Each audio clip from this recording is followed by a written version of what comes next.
हा बघा किती छान पांढरा शुभ्र गव्हाचा चीक तयार झालेला आहे। चीक करण्याची पद्धत पण खूप सोपी आहे।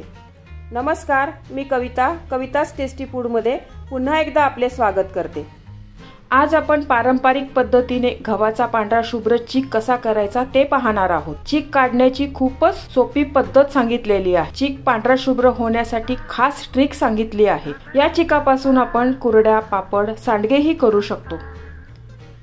पूर्ण रेसिपी मध्ये भरपूर छोट्या छोट्या टिप्स सांगितलेल्या आहेत, त्यामुळे रेसिपी स्किप न करता पूर्ण पहा।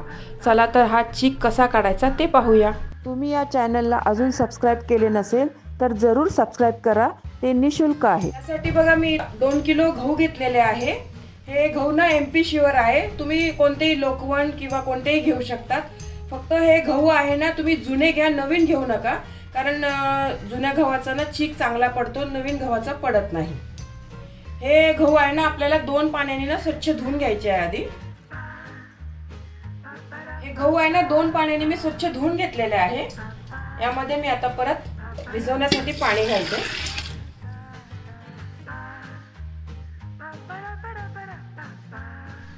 याच्यावर ताट झाकून मी आता उद्या याचं परत पाणी चेंज करणार आहे। गहू व्यवस्थित भिजले जातील इथपर्यंत आपल्याला पाणी घालायचं आहे। हे गहू आपल्याला 3 दिवस 3 रात्र भिजू घालायचे आहे। म्हणजे आज सोमवार आहे बघा, मंगळवार, बुधवार, गुरुवार, गुरुवारी संध्याकाळी आपण चीक काढायला घेणार आहे गहू। तर 3 दिवस आणि 3 रात्र पूर्ण आपल्याला हे गहू भिजू घालायचे आहे। मात्र हे रोज आपल्याला सकाळी एकदा याचं पाणी बदलायचं आहे। गहू धुवून घ्यायचे आणि परत त्यात नवीन पाणी टाकायचं। याच्याने ना चीक आपला चांगला पांढरा शुभ्र पडेल। मग ही प्रोसिजर आपण रोज सकाळी करायची। तुम्ही अजून या चॅनलला सबस्क्राइब केले नसेल तर सबस्क्राइब बटनला क्लिक करा आणि बेल आयकॉनला प्रेस करायला विसरू नका, जेणेकरून नवीन रेसिपीचे नोटिफिकेशन तुम्हाला येतील। हे पहा, हे आपले गहू आहे ना 3 दिवस आणि 3 रात्र ना मी चांगले व्यवस्थित भिजवून घेतलेले आहे। आज 4था दिवस आहे बघा, आणि संध्याकाळी ना मी गहू वाटायला घेतलेले आहे। हे बघा गहू किती छान मस्त भिजलेले आहे आपले। चीक बघा किती छान पडत आहे याचा। असेच आपल्याला ना भिजलेले गहू पाहिजे आहे। हे आता मी एकदा परत हे पाण्याने ना स्वच्छ पाण्याने धुवून घेते। हे गहू हे पाणी काढून टाकते आणि एका पातेल्यामध्ये दुसरा काढून घेते। हे गहू या गव्हाचं आपण रोज पाणी बदलत होतो ना, त्याच्यामुळे या गव्हाचा ना वास पण नाही येत आहे बघा। तर रोज पाणी आहे ना, रोज सकाळी याचं बदलायचं आणि मग छान असे फुललेले गहू झालेले आहे। हे गहू बघा एका पाण्याने ना परत मी स्वच्छ धुवून घेतलेले आहे। आता आपण याला मिक्सर मध्ये बारीक करूया। मिक्सरच्या भांड्यामध्ये ना थोडे थोडे गहू घालायचे आपल्याला। हे असे थोडं पाणी टाकायचं त्याच्यात।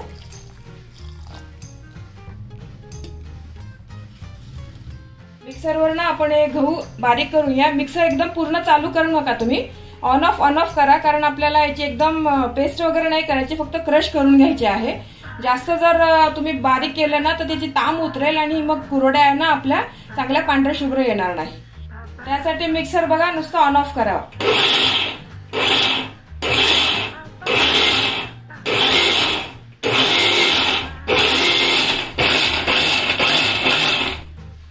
हे बघा गहू आपले ना पूर्ण असे बारीक नाही झालेले आहे, नुसते क्रश झालेले आहे आणि चांगला चीक निघालेला आहे बघा बारीक। याच पद्धतीने ना तुम्ही बारीक करा। एकदम एक चालू केला ना मिक्सर तर गव्हाची जी साल आहे ना ती पण एकदम क्रश होईल आणि मग ताम उतरेल आणि कुरडी आपली चांगली येणार नाही। एका भांड्यामध्ये पाणी घ्या आणि त्याच्यामध्ये हे वाटलेलं मिश्रण आहे ना सर्व घाला याच्यामध्ये। याच पद्धतीने आपण सर्व गहू असेच बारीक करून घेऊया। हे पहा, दुसऱ्यांदा पण मी तसेच बारीक करून घेतलेले आहे। याच पद्धतीने ना आपल्याला सर्व गहू बारीक करून घ्यायचे आहे। हे बघा सगळे गहू आपले छान वाटून झालेले आहे। आता आपण ह्याला पाण्याने स्वच्छ धुवून घेऊया। त्याआधी ना मी हाताला थोडंसं तेल लावून घेते, खायचं तेल। हा चीक आहे ना आपल्या हाताला चिटकतो आणि मग लवकर निघत नाही, त्यासाठी पूर्ण हाताला ना व्यवस्थित खायचं तेल लावून घ्या तुम्ही।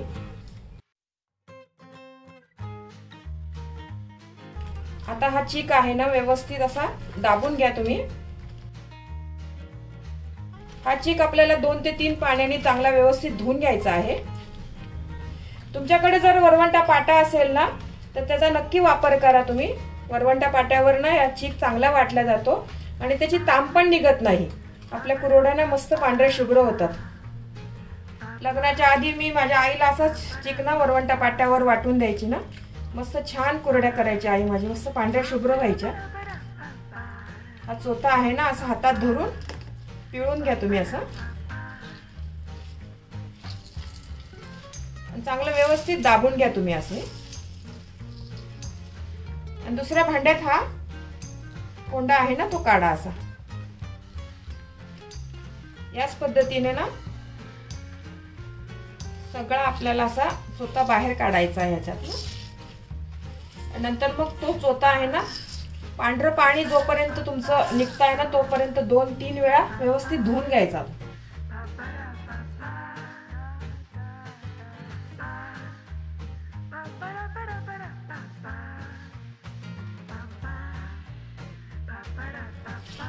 या कुरड्या आहे ना गव्हाच्या आंब्याच्या रसाबरोबर तर खूप छान लागतात. मस्त आंब्याचा रस, गव्हाची कुरवडी आणि पुरणाची पोळी, हा बेत तर एकदम मस्त आहे, एकदम छान लागतो. या पद्धतीने सगळं मी चोथा आहे ना व्यवस्थित सर्व काढून घेते. आता आपल्याला हा चीक गाळून घ्यायचा आहे. मी एका पातेल्याला ना ओढणी आहे ना आपली ती अशी व्यवस्थित बांधून घेतलेली आहे. ओढणी किंवा साडीचा कपडा घेतला तरी चालेल. इथे मी मैद्याच्या गाळणीला पण तेल लावून घेतलेला आहे.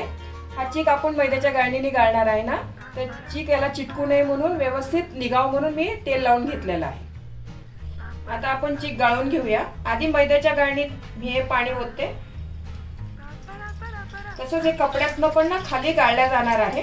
2दा आपला गाळल्या गेल्यामुळे ना चीक आपला चांगला पांढरा शुभ्र निघणार आहे आणि ताम नाही जाणार आहे ते.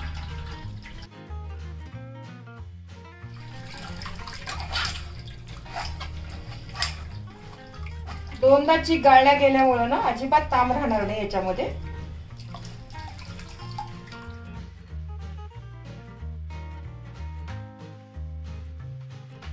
खालचा चीक आहे ना तो पण असा हलवून घ्यायचा.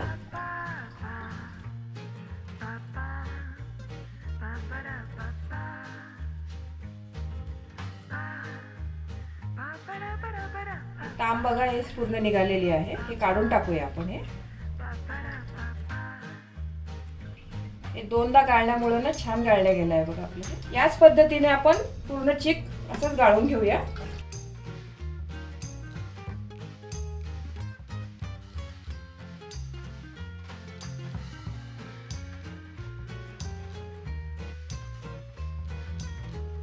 हा गव्हाचा कोंडा आहे ना, हा पण मी 1-2 पाण्याने ना व्यवस्थित धुवून घेणार आहे. हे बघा याच्यातनं पण ना थोडा थोडा चीक निघतोय बघा.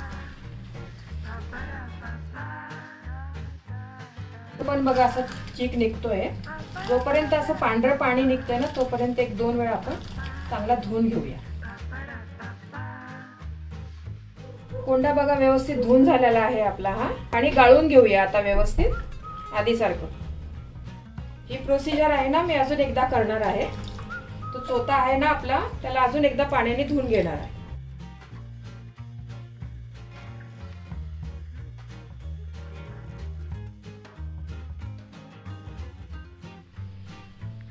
हा चीक बघा आपला व्यवस्थित गाळून झालेला आहे. या चिकावरचं पाणी आहे ना 4 ते 5 तासांनी ना मी बदलणार आहे. 4 ते 5 तासानंतर चीक आपला चांगला बसेल, खाली व्यवस्थित घट्ट होईल आणि वरचं जे पाणी आहे ना ते बदलून नवीन पाणी टाकणार आहे. ही प्रोसिजर यासाठी करायची आहे की चिकावर जी ताम असते ना तर ती त्या पाण्याबरोबर पूर्ण निघून जाईल आणि आपला चीक आहे ना पांढरा शुभ्र खाली चांगला व्यवस्थित राहील. जोपर्यंत चिकावरचं जे पाणी आहे ना पांढरा शुभ्र दिसत नाही ना तोपर्यंत ही प्रोसिजर दिवसभरातनं करायची आहे आपल्याला. गव्हाचा चीक काढल्यानंतर बघा हा कोंडा निघालेला आहे. हा आपल्या आरोग्यासाठी खूप चांगला असतं, खूप फायबरयुक्त आहे. हा याच्या पण काही रेसिपी बनवता येतात. त्याच्या खारोड्या, याची भाजी, याच्या वडे पण बनवतात. याची पण रेसिपी नंतर मी दाखवणार आहे. हा पहा आपला चीक आहे ना 5 तास झाले आहे काढून आपण ठेवलेला आहे. याचं वरचं ना मला पाणी बदलायचं आहे. पाणी यासाठी बदलायचं आहे की आपल्याला चीक ना पांढरा शुभ्र हवा आहे ना तर त्याचं पाणी 1-2 वेळा बदललं ना तर वरची जी तांब असते ना तर ती पूर्ण निघून जाईल. हे पातेलं जड असल्यामुळे मी हे तांब्यानेच काढते वरचं पाणी.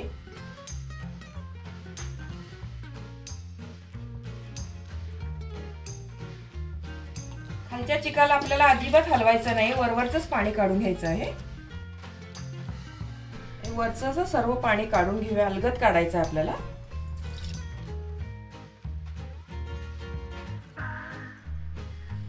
हे पहा, याच्यातलं मी वरवरचं सर्व पाणी काढून घेतलेलं आहे। आता चांगलं नवीन पाणी याच्यामध्ये मी घालते।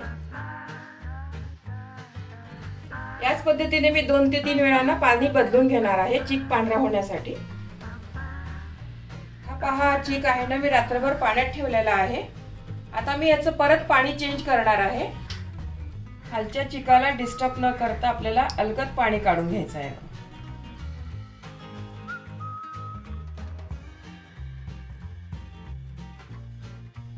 चीक बघा आपला बऱ्यापैकी आता पांढरा झालेला आहे। याच्यामध्ये ना मी परत पाणी घालते आता। हा बघा, चीक आपला किती छान पांढरा शुभ्र झालेला आहे। पाणी बघा सर्व वरचं क्लिअर दिसत आहे बघा। हे वरचं पाणी आहे ना सर्व काढून घेते। अलगद पाणी काढायचं आहे आपल्याला, चिकाला ना हलवायचं नाही आहे।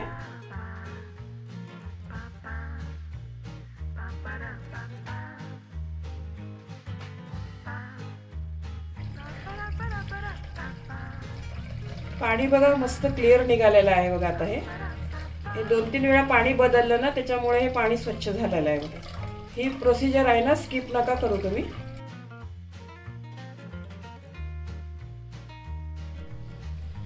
चीक बघा आपला किती छान मस्त पांढरा शुभ्र झालेला आहे बघा। हा ना, आता फोडून घेते मी। खाली घट्ट बसलेला असतो चीक। हा चीक आहे ना पूर्ण मी एकजीव करून घेते। हा पहा, गव्हाचा पांढरा शुभ्र चीक तयार झालेला आहे। या चिकापासून आपण कुरड्या, चिकाचे पापड, सांडगे करू शकतो। मला काही टिप्स सांगायच्या आहे। जर तुम्ही गव्हाच्या कुरड्या फेब्रुवारी-मार्च मध्ये करत असाल तर गहू भिजवताना 3 दिवस 3 रात्र गहू भिजवा। चौथ्या दिवशी गव्हाचा चीक वाटायला घ्या। आणि जर एप्रिल-मे मध्ये कुरड्या करत असाल तर 2 दिवस गहू भिजवा आणि तिसऱ्या दिवशी गव्हाचा चीक वाटायला घ्या। कारण फेब्रुवारी-मार्च मध्ये वातावरण थोडे थंड असते आणि एप्रिल-मे मध्ये उष्णता जास्त असल्यामुळे गहू लवकर भिजतात।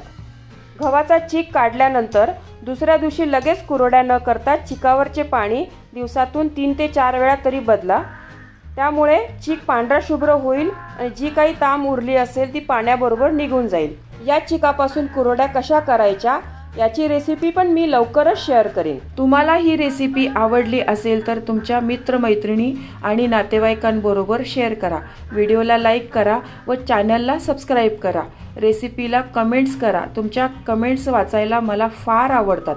तुमच्या लाईक्स आणि कमेंट्समुळे माझा उत्साह वाढतो आणि नवनवीन व्हिडिओ बनवण्यासाठी प्रोत्साहन मिळते। त्याचबरोबर तुम्ही मला फेसबुक, इंस्टाग्राम आणि पिंटरेस्टवर देखील फॉलो करू शकतात। त्यांची लिंक डिस्क्रिप्शन बॉक्समध्ये दिलेली आहे।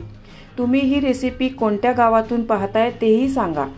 तर पुन्हा भेटूया एका नवीन रेसिपीसह। तोपर्यंत मस्त खा, काळजी घ्या। धन्यवाद।